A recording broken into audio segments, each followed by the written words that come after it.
ਸੋ ਜਿਹੜੇ ਪੀਡੀ ਦੇ ਮੈਮੋ ਨਾ, ਪੀਡੀ ਦਾ ਤਾਂ ਜਿਹੜਾ ਕਨਸੈਪਟ ਆ ਉਹ ਪੁਰਾਣਾ ਹੀ ਆ, ਕਾਫੀ ਦੇਰ ਤੋਂ ਜਿਹੜਾ ਚੱਲਦਾ ਸੀਗਾ।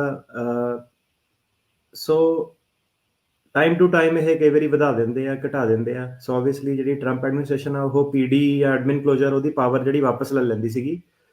ਤੇ ਇਨਫੈਕਟ ਜਿਹੜਾ ਟਰੰਪ ਸੀਗਾ, ਆਪਾਂ ਜਿੱਦਾਂ ਰੇਡੀਓ ਤੇ ਵੀ ਡਿਸਕਸ ਕੀਤਾ ਕਿ ਉਹ ਤਾਂ ਕਹਿੰਦੇ ਸੀ ਕਿ ਜਿਹੜੇ 1 ਲੱਖ ਕੇਸ ਆ ਜਿਹੜੇ ਐਡਮਿਨ ਕਲੋਜ਼ ਕੀਤੇ ਆ, ਉਹਨਾਂ ਨੂੰ ਤੁਸੀਂ ਦੁਬਾਰਾ ਰੀਓਪਨ ਕਰੋ।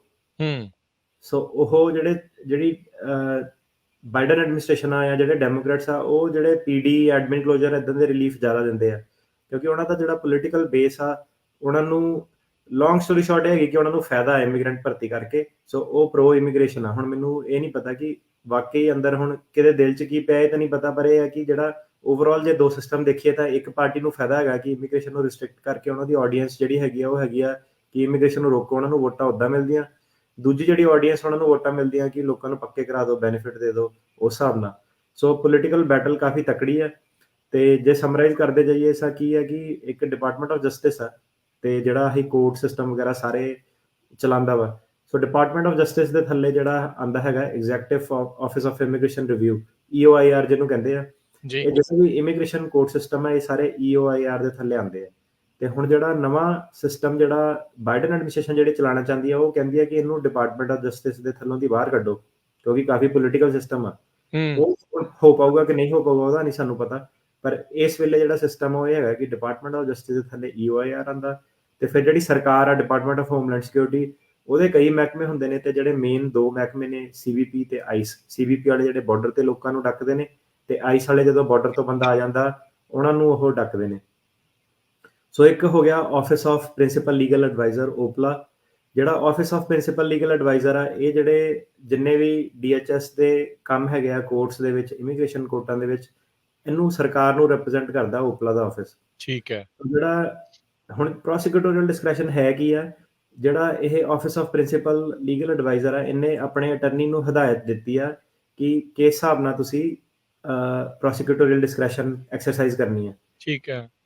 ਸੋ ਇਹ ਜਿਹੜਾ ਮੈਮੋ ਹੈ, ਇਹਦਾ ਨਾਮ ਹੀ ਇਹਨਾਂ ਨੇ ਰੱਖਿਆ ਕਿ guidance to OPLA attorneys regarding enforcement of civil immigration laws and exercise of prosecutorial ਡਿਸਕ੍ਰੈਸ਼ਨ।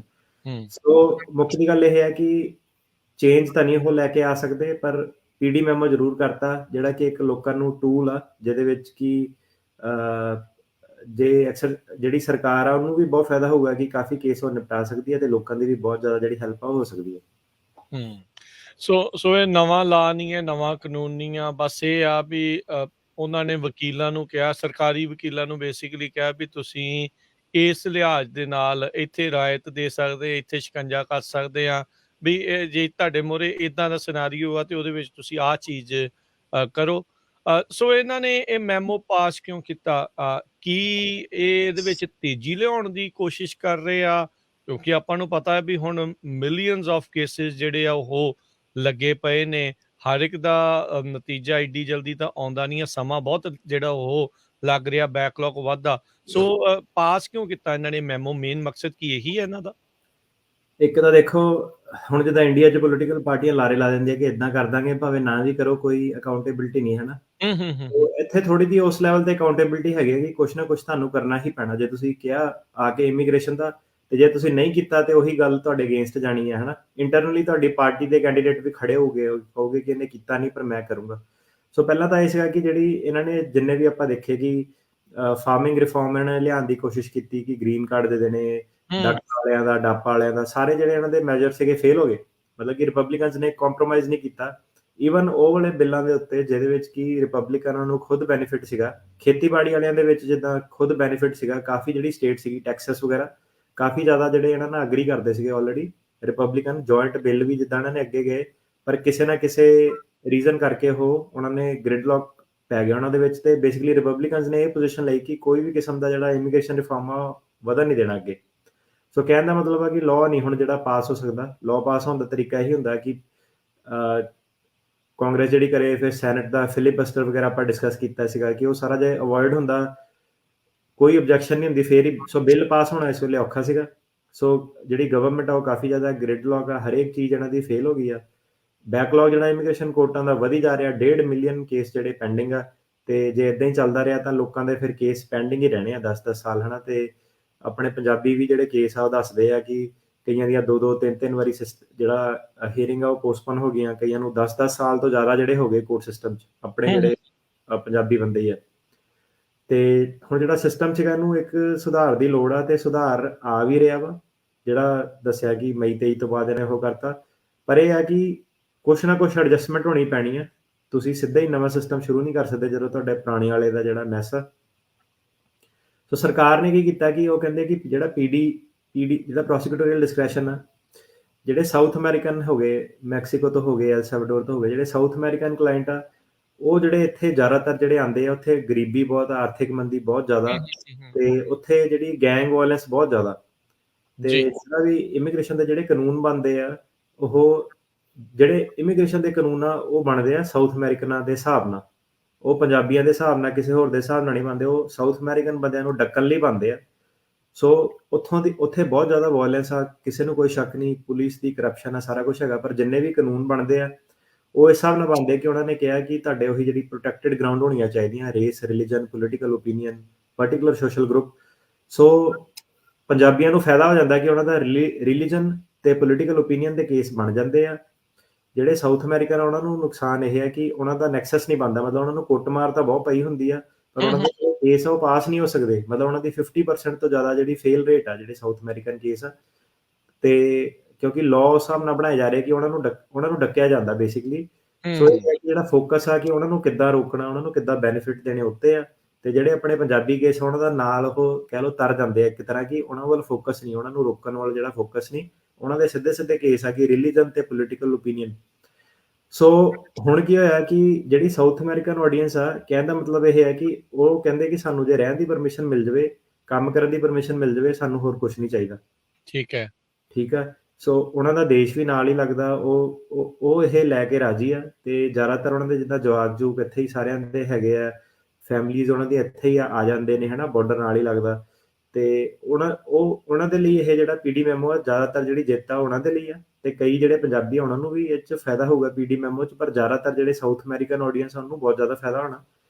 ਤੇ ਮੇਨ ਗੱਲ ਇਹ ਸੀਗੀ ਕਿ ਹੁਣ ਇਹ ਜਿਹੜਾ ਇਮੀਗ੍ਰੇਸ਼ਨ ਸਿਰਫ ਇੱਕੋ ਮੁੱਦਾ ਨਹੀਂ ਹੈਗਾ ਸਰਕਾਰ ਦੇ ਕੋਲ, ਹੋਰ ਸਿਕਿਉਰਿਟੀ, ਇਕਨੋਮੀ, ਇਹ ਇੱਦਾਂ ਦੇ ਹੋਰ ਬਹੁਤ ਜ਼ਿਆਦਾ ਮੁੱਦੇ ਆ। ਸੋ ਕੀ ਸੀਗਾ ਕਿ ਹੁਣ ਜਿੱਦਾਂ ਸਰਕਾਰ ਇਹ ਜਾ ਸਕਦੀ ਆ, ਮਿਡਵੇ ਇਹ ਪਹੁੰਚ ਗਏ ਆਲਰੇਡੀ, ਤੇ ਟਰੰਪ ਦੇ ਜਿਹੜੇ ਮੈਮੋ ਸੀਗੇ ਉਹਨਾਂ ਨੂੰ ਹਟਾਉਣਾ ਸੀਗਾ ਇਹਨਾਂ ਨੇ। ਸੋ ਇਹਨਾਂ ਦੀ ਟਾਈਮਿੰਗ ਸਹੀ ਹੈ ਇਹ ਕਿ ਅੱਧ ਕੁ ਜਾ ਕੇ ਇਦਾਂ ਦਾ ਕਰੋ ਕਿ ਜਿਹੜੀ ਸਰਕਾਰ ਆ ਟਰੰਪ ਦੀ, ਇਹ ਨਹੀਂ ਕਿ ਪਹਿਲਾਂ ਹੀ ਤੁਸੀਂ ਸਿੰਘ ਫਸਾ ਲਓ, ਪਹਿਲਾਂ ਹੀ ਤੁਸੀਂ ਲਾਅ ਸੂਟ ਵਗੈਰਾ ਕਰਾ ਲਓ। ਸੋ ਇਹਨਾਂ ਨੇ ਹੁਣ ਕੀਤਾ ਤਾਂ ਕਿ ਜਿਹੜੀ 1.5 ਸਾਲ ਆ, ਸਾਲ 1.5 ਸਾਲ ਆ, ਇਹਦੇ ਵਿੱਚ ਲੋਕਾਂ ਨੂੰ ਕਾਫੀ ਫਾਇਦਾ ਹੋਵੇ। ਤੇ ਜਿਹੜੀ ਅਗਲੀ ਆਉਣ ਵਾਲੀ ਸਰਕਾਰ ਆ, ਟਰੰਪ ਸਰਕਾਰ ਆ, ਜੇ ਹੈਗੀ ਮੰਨ ਲਓ, ਉਹਨਾਂ ਨੇ ਵੀ ਕਹਿਣਾ ਕਿ ਚੱਲ ਇਹ ਬਹਿਸਬਾਜ਼ੀ 'ਚ ਆਪਾਂ ਨਹੀਂ ਪੈਣਾ, ਇਹਨਾਂ ਦਾ ਕਾਰਜਕਾਲ ਰੁਕ ਗਿਆ, ਜਦੋਂ ਆਪਾਂ ਆਵਾਂਗੇ ਆਪਾਂ ਇਹ ਮੈਮੋ ਕੈਂਸਲ ਕਰ ਦਾਂਗੇ। ਸੋ ਇਦਾਂ ਕਿ ਇਹਨਾਂ ਨੇ ਮਿਡ ਜੇ 'ਚ ਆ ਕੇ ਇਹ ਜਿਹੜੇ ਇਦਾਂ ਦੇ ਮੈਮੋ ਘਟਾਉਣ ਵਧਾਉਣ ਵਾਲੇ ਪਾਸ ਕਰਦੇ ਆ। ਸੋ ਉਹ ਟਾਈਮਿੰਗ ਇਹ ਚੱਲ ਰਹੀ ਆ, ਇਹ ਮੈਮੋ ਪਾਸ ਹੋਇਆ, ਇਹਦੇ ਵਿੱਚ ਜਿਹੜੇ ਲੋਕੀ ਬੈਨੀਫਿਟ ਲੈ ਸਕਦੇ ਆ, ਸ਼ੋਅ ਸੁਣ ਰਹੇ ਆ ਜਿੱਥੋਂ ਵੀ ਆ, ਜਿਹਨਾਂ ਨੂੰ ਨੌਲੇਜ ਇਕੱਠੀ ਕਰ ਰਹੇ ਆ, ਬੈਨੀਫਿਟ ਲੈ ਲਓ। ਇੱਕ ਵਾਰੀ ਇਹ ਚੱਲ ਗਿਆ ਤਾਂ ਫਿਰ ਤੁਸੀਂ ਕਹਿਣਾ ਕਿ ਪੀਡੀ ਮੈਮੋ ਹੁੰਦਾ ਸੀਗਾ, ਮੇਰੇ ਸੱਜਣ ਮਿੱਤਰ ਨੇ ਫਾਇਦਾ ਲੈ ਲਿਆ, ਮੈਂ ਨਹੀਂ ਲਿਆ।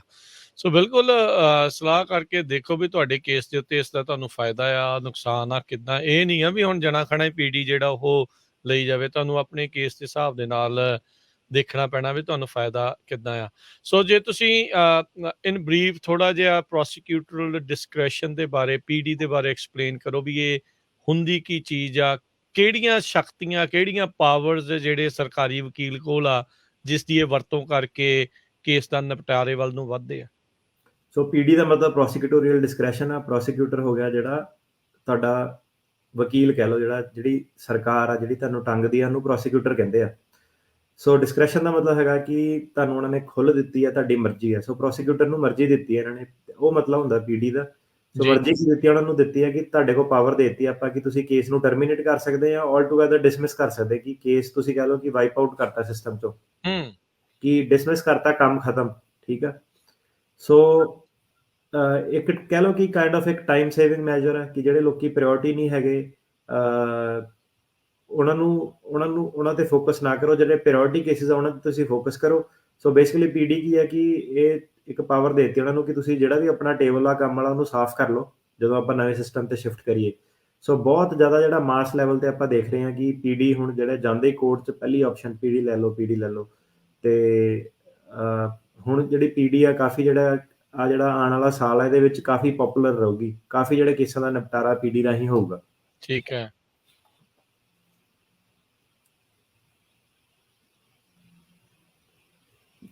ਆਵਾਜ਼ ਨਹੀਂ ਤੁਹਾਡੀ ਆ ਰਹੀ ਰਾਜਕਰਨ ਜੀ।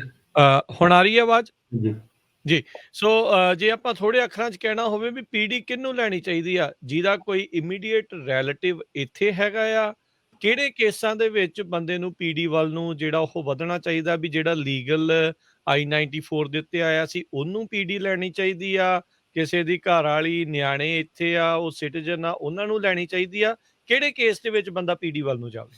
ਇਹ ਨਾ ਟੌਪਿਕ, ਇਹ ਵਾਲਾ ਕੁਐਸਚਨ ਥੋੜਾ ਜਿਹਾ ਲੰਬਾ ਹੋ ਜਾਣਾ ਹੈ। ਇਹ ਕੁਐਸਚਨ ਨੂੰ ਆਨਸਰ ਕਰਨ ਲਈ ਪਹਿਲਾਂ ਮੈਨੂੰ ਦੱਸਣਾ ਪੈਣਾ ਕਿ ਪੀਡੀ ਉਹ ਕੀ ਕਹਿੰਦੇ ਆ, ਕਿ ਦੇਣੀ ਕਿਹਨੂੰ ਆ। ਠੀਕ ਹੈ ਜੀ। ਉਹਨਾਂ ਨੇ ਨਾ ਪ੍ਰਾਇੋਰਟੀ ਬਣਾਈ ਹੋਈ ਆ, 3 ਤਰ੍ਹਾਂ ਦੇ ਜਿਹੜੇ ਕੇਸ ਹੈਗੇ ਉਹਨਾਂ ਨੇ ਕਿਹਾ ਪੀਡੀ ਨਹੀਂ ਦੇਣੀ, ਮਤਲਬ ਉਹਨਾਂ ਨੇ ਇਹ ਨਹੀਂ ਕਿਹਾ ਪੀਡੀ ਨਹੀਂ ਦੇਣੀ, ਉਹ ਕਹਿੰਦੇ 3 ਤਰ੍ਹਾਂ ਦੇ ਜਿਹੜੇ ਕੇਸ ਆ ਉਹ ਪ੍ਰਾਇੋਰਟੀ ਕੇਸ ਆ, ਜਿਹੜੇ ਬਾਕੀ ਕੇਸ ਹੈਗੇ ਸਾਰੇ ਨਾਨ ਪ੍ਰਾਇੋਰਟੀ ਕੇਸ ਆ। ਜਿਹੜੇ ਨਾਨ ਪ੍ਰਾਇੋਰਟੀ ਕੇਸ ਆ ਉਹ ਸਾਰਿਆਂ ਨੂੰ ਕਹਿੰਦੇ ਪੀਡੀ ਦਿਓ। ਸੋ ਜਿਹੜੇ ਪ੍ਰਾਇੋਰਟੀ ਕੇਸ ਉਹਨਾਂ ਦੇ ਆ ਗਏ ਉਹੀ ਕਿ ਜਿਹੜੇ ਕੋਈ ਵੀ ਬੰਦਾ ਜਿਹੜਾ ਨੈਸ਼ਨਲ ਸਿਕਿਉਰਿਟੀ ਨੂੰ ਥ੍ਰੈਟ ਆ, ਮਤਲਬ ਕਿ ਕੋਈ ਜਸੂਸ ਆ, ਕੋਈ ਟੈਰੋਰਿਜ਼ਮ ਦੇ ਰਿਲੇਟਡ ਐਕਟੀਵਿਟੀ ਕਰਦਾ ਜਾਂ ਕਿਸੇ ਵੀ ਕਿਸਮ ਦਾ ਹੋਰ US ਦੀ ਕਹਿ ਲਓ ਨੈਸ਼ਨਲ ਸਿਕਿਉਰਿਟੀ ਨੂੰ ਜਿਹੜਾ ਖਤਰਾ ਬੰਦਾ, ਉਹਨੂੰ ਕਹਿੰਦੇ ਪੀਡੀ ਨਹੀਂ ਦੇਣੀ, ਉਹਨੂੰ ਤੁਸੀਂ ਰਿਮੂਵਲ ਪ੍ਰੋਸੀਡਿੰਗ 'ਚ ਰੱਖੋ ਤੇ ਡਿਪੋਰਟ ਕਰੋ। ਠੀਕ ਹੈ।